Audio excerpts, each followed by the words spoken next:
ॐ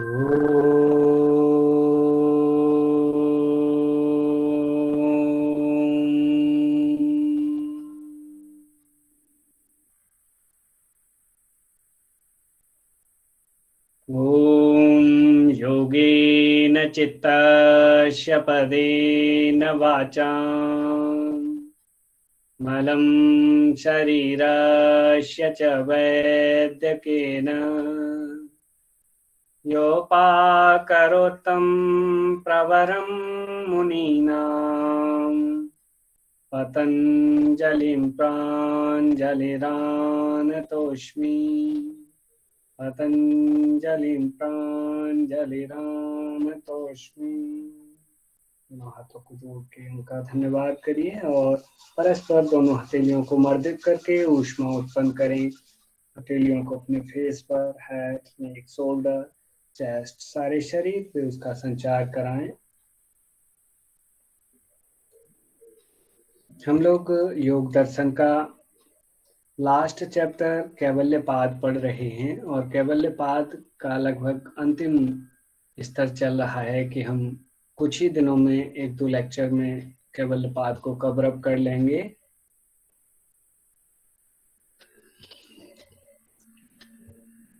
मेरी स्क्रीन आप लोगों को विजिबल हो रही होगी।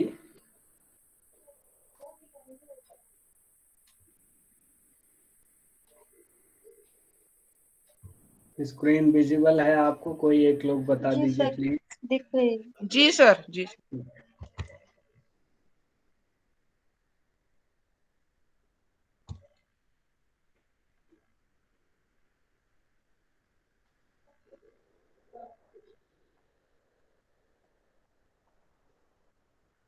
हमने लास्ट कक्षा में हम लोग यहाँ चल रहे थे, थोड़ा सा उसका रिव्यू देख लेते हैं। मुख्य रूप से हमने देखा था कि ऊपर वाली जितने भी सूत्र हैं उसमें हमने चित्त और आत्मा दोनों की भिन्नता को अलग अलग समझा था कि चित्त कैसे अलग है और आत्मा कैसे अलग है। बहुत सारे तरीके ऊपर बतलाए गए थे। वो निरंतर फिर अभ्यास करते रहोगे तो फिर और पता लगेगा। बाकी इन दोनों की भिन्नता का युक्तियों द्वारा प्रतिपादन तो किया गया, युक्तियां तो बताई गई, लेकिन वास्तविक तौर पर देखा जाए किंतु युक्तियों से तो आत्मा का स्वरूप सामान्य भाव से ही समझ में आता है, सामान्य तरीके से ही समझ में आता है युक्तियों द्वारा। लेकिन उसके स्वरूप का विशेष ज्ञान यदि प्राप्त करना है तो समाधि के द्वारा ही हो सकता है। इस प्रकार कुल मिलाकर के योग समाधि जो व्यास जी ने इसको लिया है, वो कुल मिलाकर के कहीं ना कहीं समाधि की सुपेरियरिटी और श्रेष्ठता को यहाँ इंकित किया जा रहा है। अतः समाधि में होने वाले जो विवेक ज्ञान के द्वारा जब योगी आत्म स्वरूप का प्रत्यक्ष कर लेता है, जब समाधि की अवस्था में पहुंचता है योगी, तो उसको विवेक ज्ञान होता है। और विवेक ज्ञान के द्वारा जब आत्म स्वरूप को जान लेता है, स्व को जान लेता है, उसके बाद क्या होता है, तब उसकी क्या पहचान है उसके बारे में जानना चाहते हैं कि समाधि के द्वारा जब योगी अपने आत्म स्वरूप को जान ले फिर उसे कैसे कहा जाएगा या कैसे पहचाना जाए। तो उसके बारे में कहा गया है कि विशेष दर्शन आत्म भाव भावना विनिवृत्ति, अर्थात विशेष दर्शन मतलब समाधि जनित विवेक ज्ञान के द्वारा। किसके द्वारा बात हुई थी? क्योंकि वो समाधि में विवेक ज्ञान उत्पन्न हुआ और विवेक ज्ञान से उसने आत्म स्वरूप को जाना। उसके द्वारा चित्त और आत्मा के भेद को प्रत्यक्ष कर लेने वाले योगी, किसको? चित्त और आत्मा का भेद ऊपर चर्चा की गई थी बहुत ज्यादा, तो उसके भेद को प्रत्यक्ष कर लेने वाला, यानी चित्त अलग है आत्मा अलग है, इस चीज को जानने वाला जो योगी है उसका आत्म भाव भावना विनिवृत्ति, उसका क्या हो जाता है? आत्म भाव विषयक भावना सर्वथा विनिवृत्त हो जाती है, निवृत्त हो जाती है। यानी स्वाभाविक है भाई, जिसको आत्मज्ञान हो जाए उसको फिर आत्म भाव की या फिर आत्मज्ञान करने की जो भावना है वो तो उसकी तो निवृत्ति हो ही जानी है नहीं? तो हमने यही चीज देखा था कि अपने स्वरूप को जानने के लिए जो इस प्रकार के संकल्प होते हैं कि मैं कौन हूं, कैसा हूं इत्यादि, इसका नाम आत्म भावना होता है। अब इसकी निवृत्ति होगी, इसकी पूर्ति होगी, तो अर्थात आत्मज्ञान के विषय का चिंतन है ये। तो क्या होता है, यह जब तक मनुष्य को आत्मा के स्वरूप का ज्ञान नहीं होता तभी तक तो रहती हैं ये सब चीजें। कब तक रहेंगी? जब तक हमें अपना ज्ञान नहीं हो रहा, दृष्टा का ज्ञान नहीं हो रहा, स्व का ज्ञान नहीं हो रहा, तब तक ये मैं कौन हूं, कैसा हूं, ये चलता रहेगा। और जैसे ही ज्ञान हो जाएगा विनिवृत्ति हो जाएगी, निवृत्त हो जाएगा, है नहीं? तब तक ऊंचे से ऊंचे साधकों में भी ये चीज विद्यमान रहती है। कब तक? जब तक ज्ञान नहीं होता। परंतु जिसने विवेक ज्ञान द्वारा इसके भेद को जान लिया कि शरीर और चित्त आदि से आत्मा बिल्कुल भिन्न है, शरीर अलग है, चित्त अलग है और आत्मा अलग है, जिसने ये चीज जान ली, जिसे अपने स्वरूप का संशय रहित ज्ञान हो गया, उसकी उपर्युक्त आत्म भावना यानी आत्मा को जानने की जो भावना है वो सर्वथा मिट जाती है। ऐसे योगी की पहचान ये होती है कि वो फिर आत्म क्या भावना करेगा? भाई देखो, मुझे जिस चीज को जानना था, मुझे जेआरएफ प्राप्त करना था, जब तक जेआरएफ प्राप्त नहीं होगा मैं लगा रहूंगा, अभ्यास करता रहूंगा, पढ़ता रहूंगा, है। जब प्राप्त हो जाएगी वो चीज, जान जाएगी, तो मेरी वो भावना अब नहीं रहेगी ना। हालांकि अभ्यास, ये एग्जाम्पल मुझे नहीं रखना चाहिए, अभ्यास एक ऐसा विषय होता है जो जीवन पर्यंत चलता है। इसी तरीके से कुल मिला के आप और दूसरी चीजों को रिलेट कर सकते हो। ठीक है, हमने ये देखा था लास्ट कक्षा में। फिर बात आती है उस समय योगी के चित्त की कैसी स्थिति रहती है, किस समय? जो आत्म भावना को जान लेता है या फिर जिसकी आत्म भावना है उससे निवृत्ति हो जाती है।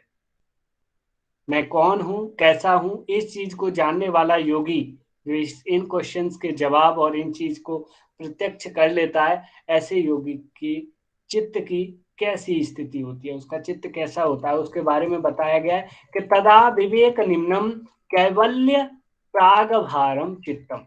अर्थात तदा मतलब उस समय योगी का चित्त कैसा होगा? विवेक में झुका हुआ। विवेक में झुका हुआ अर्थात जैसे आप ऐसे सपोज करिए कि अभी जो सीजन आने वाला है, आम का सीजन आने वाला है, जब पेड़ों पे, वृक्षों पे आम लगेंगे तो क्या होंगे? पेड़ कैसे झुके होंगे? फलों से पूरी तरीके से झुके होंगे, है नहीं? तो इस समय योगी का चित्त विवेक ज्ञान से, विवेक में झुक गया है। और किसके अभिमुख होगा? ऐसे समय में उसका जो, अब देखो ऐसी सिचुएशन पे पहुंच गया है, वो झुका हुआ है, एक तरफ सांसारिकता है, एक तरफ कैवल्य है, तो वो कैवल्य के अभिमुख यानी कैवल्य की तरफ झुकाव ले जाएगा। ठीक है, कौन से योगी का? जो आत्म भाव निवृत्ति कर लेगा उसका चित्त। ठीक है, उसके चित्त की ये अवस्था होगी। अब अग्रिम में बात आती है कि यदि योगी का चित्त विवेक ज्ञान में झुका हुआ रहता है, यदि माने हम के ऊपर बोला गया है कि योगी का जो चित्त है वो विवेक ज्ञान में झुका हुआ रहता है तथा अपने कारण में विलीन होने लगता है, जो चित्त है वो अपने कारण में विलीन होने लगता है, तो फिर व्युत्थान अवस्था में उसकी दूसरी वृत्तियां कैसे होती होंगी? अब बात बताई जा रही है सांसारिकता में फिर कैसी वृत्तियां होती हैं, होती होंगी, उसके बारे में कह रहे हैं कि तच्छिद्रेषु प्रत्ययांतराणि संस्कारेभ्य। अर्थात तच्छिद्रेषु, उस समाधि के अंतराल में, प्रत्ययांतराणि दूसरे पदार्थों का ज्ञान पूर्व संस्कारों से होता है। भाई समाधि को प्राप्त करने से पहले संस्कार काम करते हैं, उसके आधार पर उसका होता है, और जब समाधि आ जाती है तो संस्कारों को वो वहां जीरो कर चुका होता है, शून्य कर चुका होता है। ठीक है, तो ये अवस्था आ जाती है। कुल मिलाकर के विवेक ज्ञान में निमग्न हुए चित्त में व्युत्थान अवस्थाओं के समय जो अन्य वस्तुओं की प्रतीति का व्यवहार देखने में आता है, दूसरी वस्तुओं की प्रतीति का, वह दग्ध बीज के सदृश विद्यमान पूर्व संस्कारों से देखने में आता है, वो पूर्व संस्कार के आधार पर देखे जा सकते हैं। ठीक है, अब बात आती है कि उन संस्कारों का सर्वथा नाश कब और कैसे होता है? भाई ये 27 एक बार फिर से बताइए ना।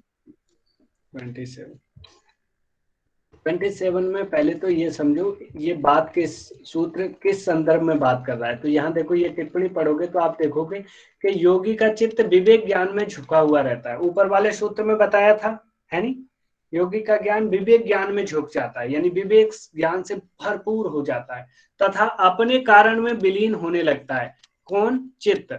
योगी का चित्त अपने कारण में विलीन होने लगता है। तो फिर व्युत्थान अवस्था में, यानी पीछे की बात हो रही है यहाँ पे, बंदा आगे आ गया है लेकिन बात पीछे की चला दी है इन्होंने यहाँ पे। तो व्युत्थान अवस्था में उसकी दूसरी जो वृत्तियां हैं जो सांसारिकता की तरफ ले जाती हैं, वो कैसी होती हैं, ये पूछा जा रहा है।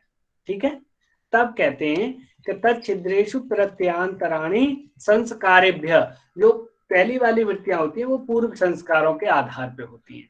ठीक है, समाधि के अंतराल से पहले या समाधि को प्राप्त करने से जो पहले की वृत्तियां हैं वो किस आधार पे होती हैं?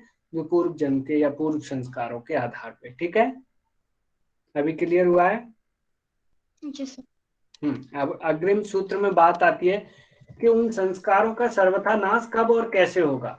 जो संस्कार थे या फिर कुछ संस्कार वहां पे भी विद्यमान ऐसे रहते हैं कि यदि योगी भटका तो वो व्युत्थान की तरफ चला जाएगा, निरोध की बजाय व्युत्थान की तरफ भी चला जाएगा।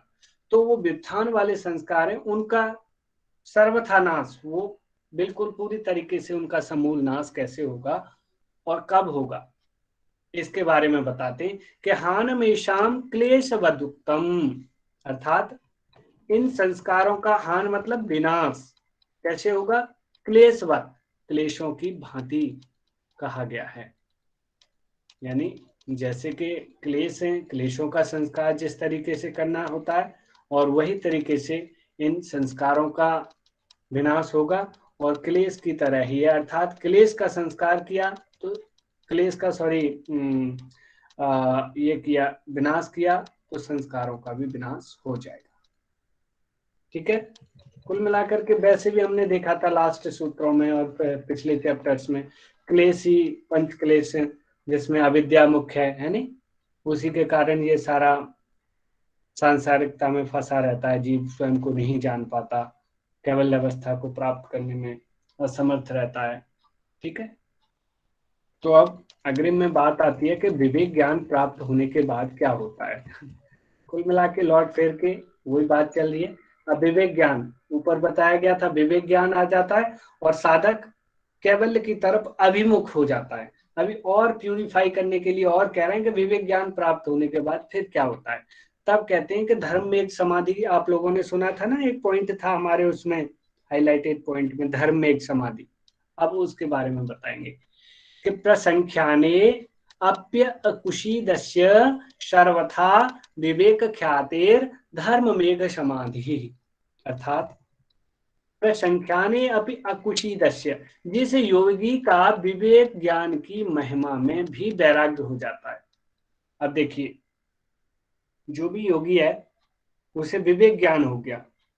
अब विवेक ज्ञान का, हर एक ज्ञान के अपने अपने कुछ ऐश्वर्य होते हैं ना, ऐश्वर्य अर्थात कुछ सिद्धियां, कुछ आनंददायक चीजें, आनंददायक वस्तुएं होती है, नहीं होती हर अवस्था की।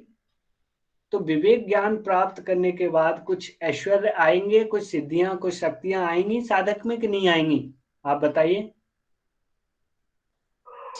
आएंगी। आएंगी।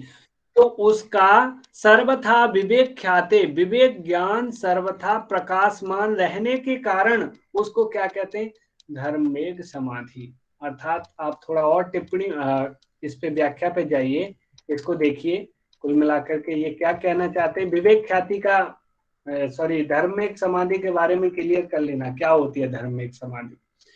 जब विवेक ज्ञान उदय होता है, भाई समाधि के द्वारा विवेक ज्ञान उदय हो रहा था, जब विवेक ज्ञान उदय होता है तब योगी के चित्त में अत्यंत स्वच्छता आ जाती है, प्योर हो जाता है, एकदम विशुद्ध स्फटिक मणि की तरह उसका कैसा चित्त हो जाता है, क्योंकि संस्कार शून्य हो चुके होते हैं, अविद्यादि नाश की तरफ होते हैं, है नहीं, तो शुद्धता आ जाती है।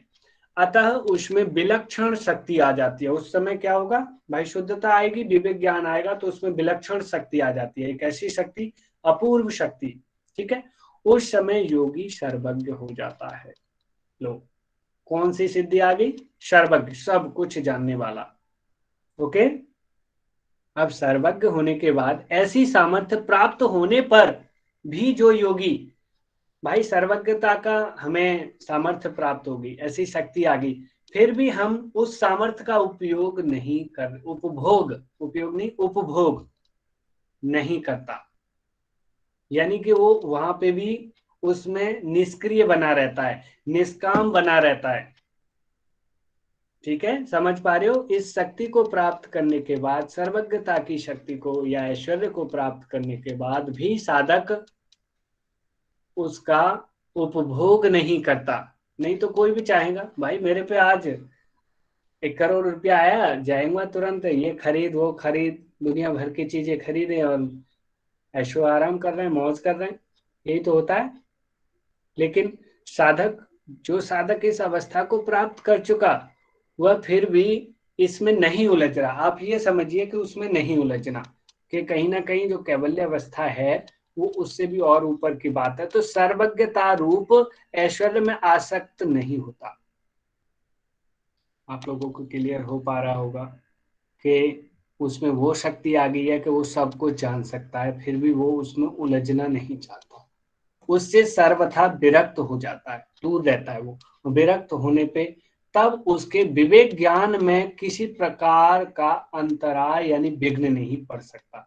उसका जो विवेक ज्ञान है वो पूरी तरीके से बना रहेगा और उसमें कोई बाधा नहीं आएगी, और वह निरंतर क्या होगा, निरंतर उदित अर्थात प्रकाशमान रहता है।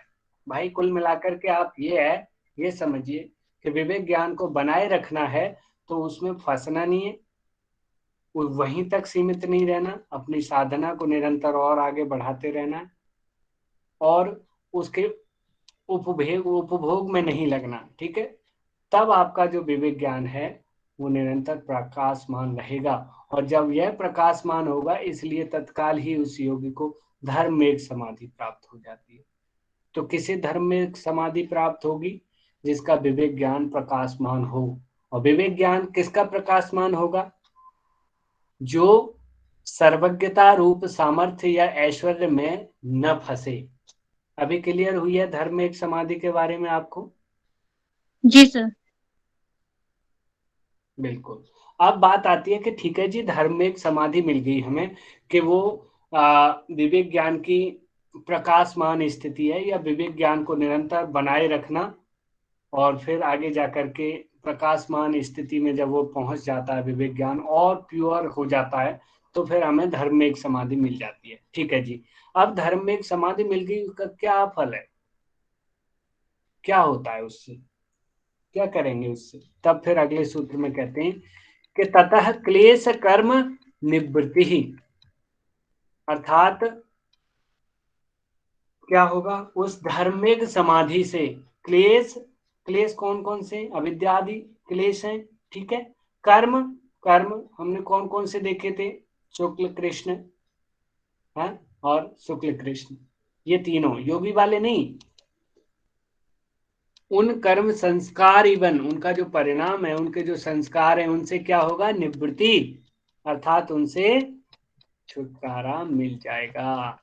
तो क्वेश्चन आता है बहुत बार के निम्न में से किस समाधि के द्वारा कर्म संस्कारों को दूर किया जा सकता है या नष्ट किया जा सकता है?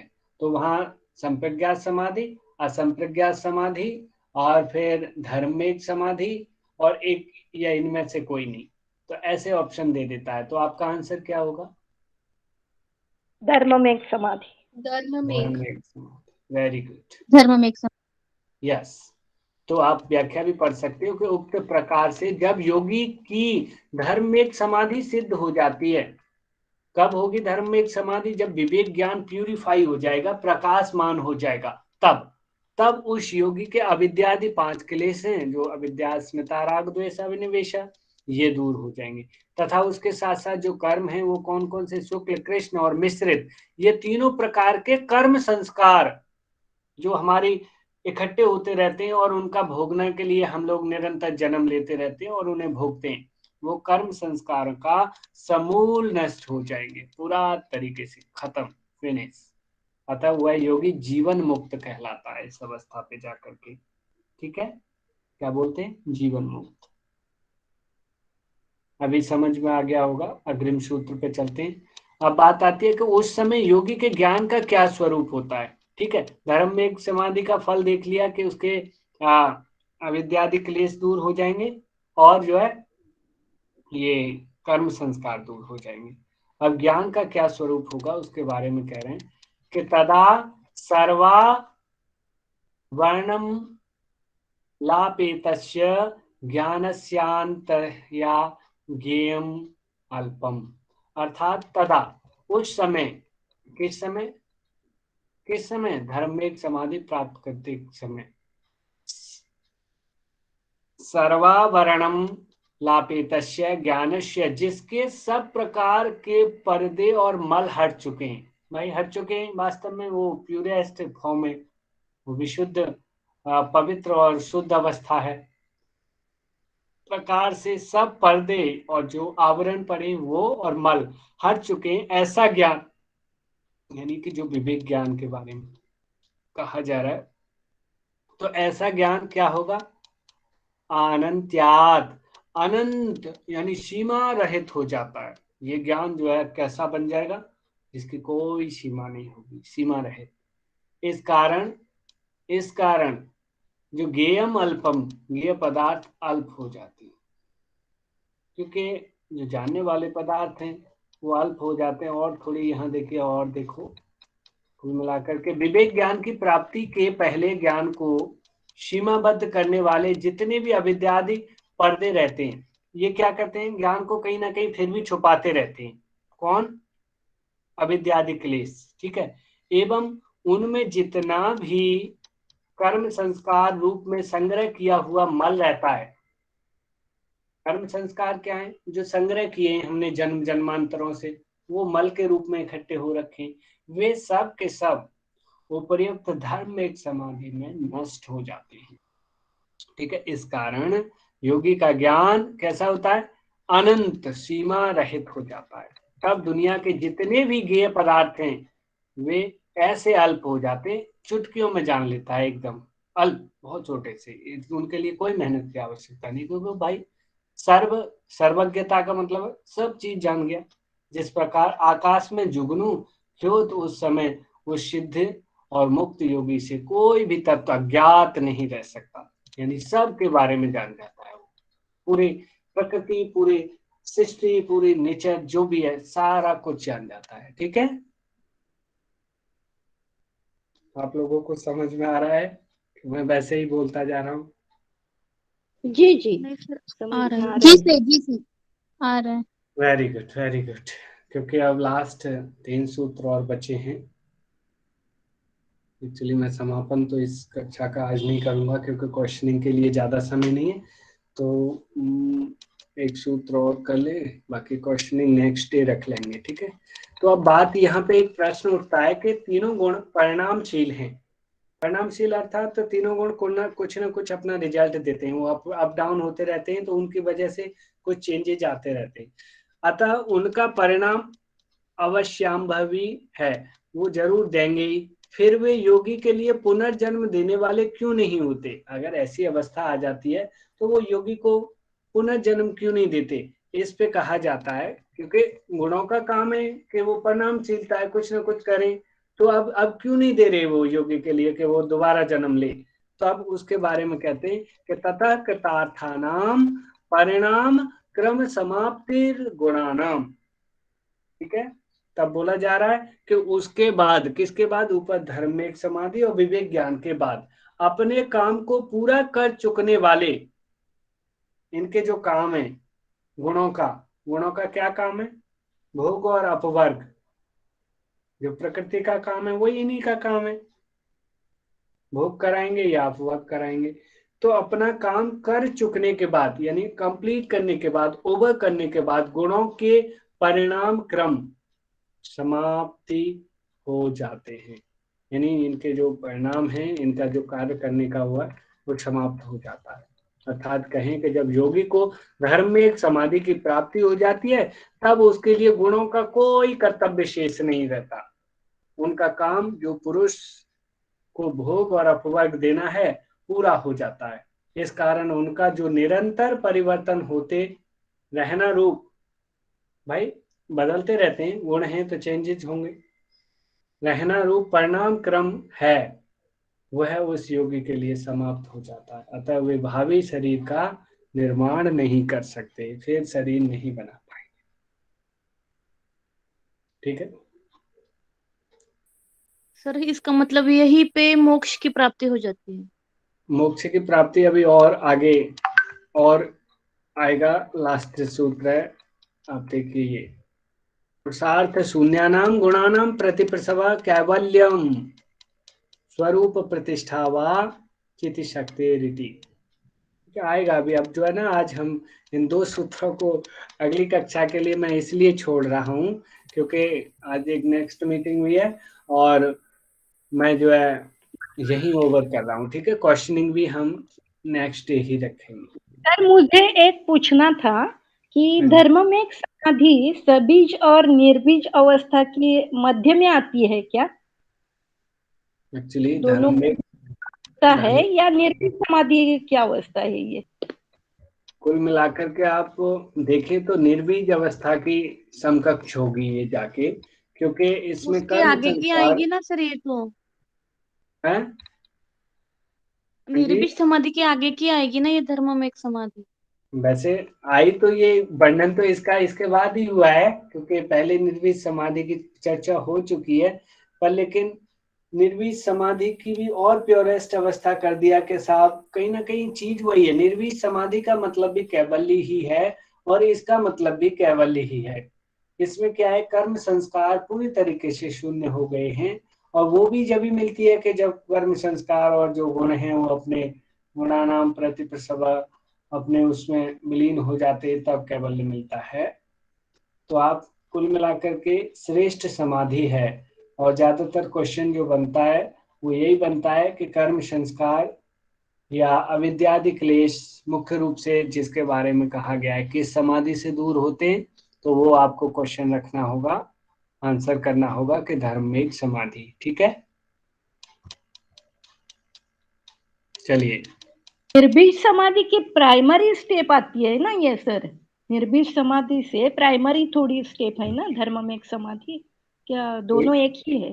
कुल मिलाकर के अगर इसके भावार्थ को देखा जाए तो जो निर्विष समाधि है वो भी कर्म संस्कारों का पूरी तरीके से खत्म करके कारण में विलीन वाली है, और इसका भी सेंस वही जाता है। लेकिन कितना चेंज है और क्या है इसके बारे में थोड़ी और चर्चा करेंगे, ऐसी कोई वो नहीं है। बाकी अभी ना थोड़ा समय नेक्स्ट मीटिंग का हुआ है, मैं आपके ये डाउट्स लूंगा और जो है क्वेश्चनिंग भी करेंगे। ठीक है, तो नेक्स्ट कक्षा में, क्योंकि तो सभी लोगों का आज के लिए धन्यवाद। शांति पाठ पूनम मैम आप करा दीजिए एक बार। जी सर, कराती। सभी कमर गर्दन सीधा करके बैठ जाए, आंखें कोमलता से बंद, मन शांत। त्रिवार ओमकार और शांति पाठ। ओमकार के लिए सांस लेंगे।